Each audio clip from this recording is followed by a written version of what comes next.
This is Art with OCRV in Yorba Linda. To show you a little project we're doing here today. It's a jamboree sport. Customer's going to do a lot of state park camping this summer, and they just don't want to hear their generator.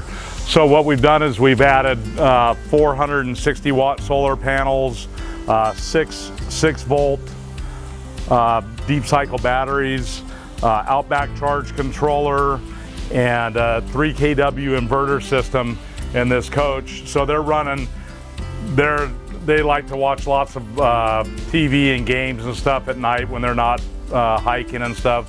So they've got outside TV, a couple, 3 inside TVs, and they need to charge all their iPads and stuff.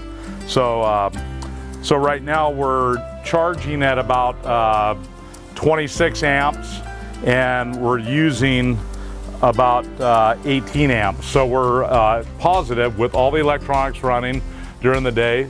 So it looks like they're gonna be positive and should last through the night and be able to charge up during the day.